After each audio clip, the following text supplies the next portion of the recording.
सालों के बाद अपने सामने रवि को देखकर वो खतरनाक मंजर याद आ गया। वो घटना जिसे भूलने की मैं कोशिश करती हूँ, आज फिर से मेरे सारे जख्म हरे हो गए। आज तक समझ नहीं आया कि आखिर उस रात को हुआ क्या था।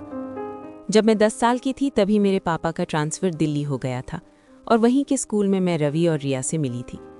हम तीनों बहुत अच्छे दोस्त बन गए थे। हर जगह साथ जाना, खाना, घूमना फिरना, और इस ग्रुप में जुड़ते गए कुछ और नाम: दानिश, आयशा और नमन। तेजी से भागते हुए समय के साथ हम भी बड़े हो गए, लेकिन हमारा ये ग्रुप नहीं टूटा। हमेशा दुख सुख में साथ ही रहे। फिर एक दिन एक शानदार सरप्राइज मिला और रवि ने हम सबको इन्फॉर्म किया, चलो सब मिलते हैं, क्योंकि वो कुछ अनाउंस करने वाला था। तो हम सब लोग दिल्ली के एक रेस्टोरेंट में मिले, जहाँ पर रवि ने रिया को प्रपोज किया और उन्होंने डिसाइड किया कि वो दोनों जल्द ही शादी करेंगे। दोनों के परिवारों की सहमति उन्हें आसानी से मिल गई और धूमधाम से रवि और रिया की शादी हो गई। हम सभी बहुत खुश थे। पता ही नहीं चला कि कब 1 साल बीत गया।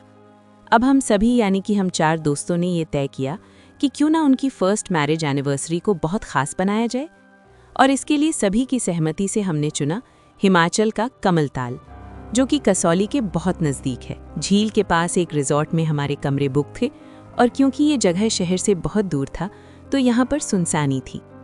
दिन में सब कुछ किसी सपने जैसा था। नीला पानी, नीला आसमान, ठंडी और शुद्ध हवा।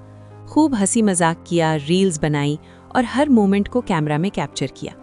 और जब मैं झील के करीब गई तो लगा जैसे अचानक झील में हलचल हुई और बहुत तेज लहरें उठने लगी। ऐसा लगा जैसे झील हमारा स्वागत कर रही है। मुझे थोड़ी बेचैनी हुई कि अचानक झील में लहरें क्यों उठी। नमन झील के किनारे एक पत्थर पर बैठ गया।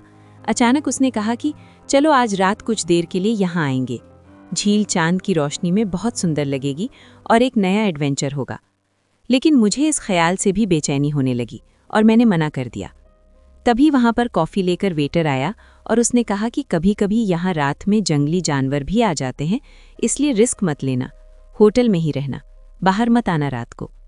शाम होते होते मौसम बदलने लगा। हवा भारी हो गई, ताल का पानी अजीब तरह से काला सा दिखने लगा।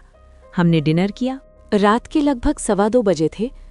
मैं गहरी नींद में थी कि अचानक ऐसा लगा जैसे किसी ने मेरा नाम कान के पास फुसफुसा दिया हो। मैं जोर से घबराकर उठी। दिल इतनी तेज धड़क रहा था जैसे सीने से बाहर निकल आएगा। अचानक बाहर से चीख सुनाई दी, रुको, झील, झील की तरफ मत जाओ। ये आवाज रिजॉर्ट के नाइट वेटर की थी। मैंने खिड़की खोली तो देखा अंधेरे में मेरे 4 दोस्त झील की तरफ भाग रहे थे। मैं भागकर बाहर आई। रवि भी दौड़ता हुआ आया, बोला, रितु तुम यहाँ हो? रिया भागते हुए कह रही थी, रितु डूब रही है। समझ ही नहीं आया। मैं भी डर के मारे भागी। मैंने जोर से आवाज लगाई, रिया, नमन, दानिश, आयशा, रुको। पता नहीं क्या हुआ इन चारों को। वो लोग एक एक करके पानी में उतरने लगे, जैसे कोई बुला रहा हो। मैंने चिल्लाया, रुको, मत जाओ। वेटर भी उनको रोकने की कोशिश कर रहा थे, पर वे रुके ही नहीं। किसी ने नहीं सुना। अचानक मैंने देखा रवि फिसल गया और डूबने लगा। वेटर ने उसे बाहर खींचा। उसका शरीर बर्फ की तरह ठंडा था और वो बुदबुदा रहा था, रिया को रोको। लेकिन वो चारों झील में कूद चुके थे। कोई आवाज नहीं। बस झील ने सबको निगल लिया।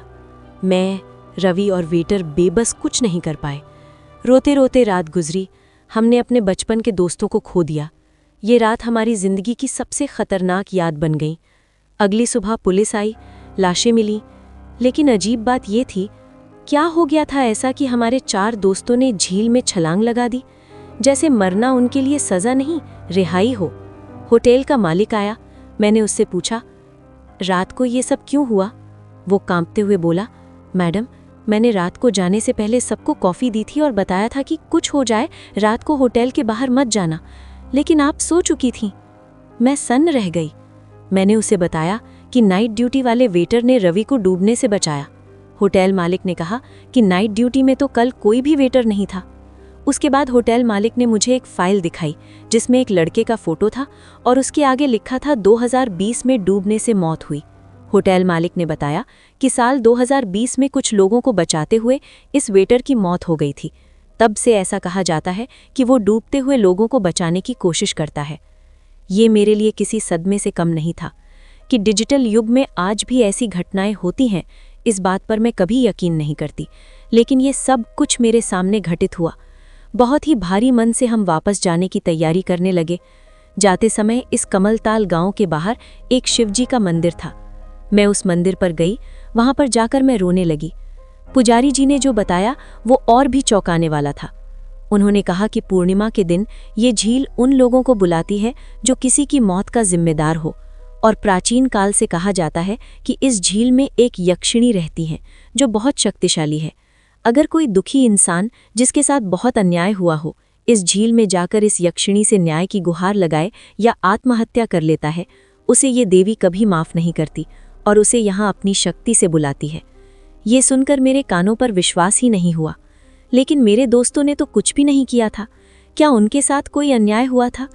आखिर क्यों भाग रही थी रिया उस दिन कमलताल की ओर और उसके पीछे पीछे सारे दोस्त? समझ ही नहीं आ रहा था। ये कुछ ऐसा था जो हमारी समझ से परे था। हम दोनों दिल्ली लौट आए। उसके बाद मैं रवि से कभी नहीं मिली। आज अचानक इस रेस्टोरेंट में रवि से मुलाकात हुई। रवि अकेला ही बैठा था। मैं उसके पास गई। रवि आज तक उस घटना को और रिया को नहीं भूल पाया था। आज पूरे 4 साल बाद हम मिले और उस दिन मैं रवि को एक बात नहीं बता पाई थी। आज पुजारी जी ने जो भी झील की देवी के बारे में बताया वो रवि को बताया। उसके बाद रवि ने मुझे जो बताया उसने मेरी पूरी जिंदगी में तूफान ला दिया। रवि ने बताया कि नमन की मौत की खबर सुनकर उसके ऑफिस से उसका दोस्त आया था और उसके दोस्त ने बताया कि नमन और दानिश, जो कि अकाउंट डिपार्टमेंट में थे, बहुत बड़ा घपला किया था। पकड़े जाने पर उसका इल्ज़ाम उन्होंने विजय नाम के युवक पर लगा दिया था जो हिमाचल के कसौली का रहने वाला था। पुलिस ने विजय को पकड़ लिया। रिया और आयशा ने विजय के खिलाफ गवाही दी क्योंकि तब आयशा और रिया भी इस ऑफिस में काम करते थे। और उसके बाद विजय कहते हैं पुलिस कस्टडी से भाग गया और उसने कर ली थी अपने गांव जाकर। रवि ने बताया कि रिया ने ये बात उसे कभी नहीं बताई थी। नमन के दोस्त ने आगे बताया कि कसौली के पास किसी झील में कूदकर विजय ने। ये सब सुनकर मैं और रवि कुछ बोलने की स्थिति में ही नहीं थे। सबसे ज्यादा आश्चर्य इस बात का था कि ये पूरा ट्रिप और जगह नमन ने ही प्लान की थी।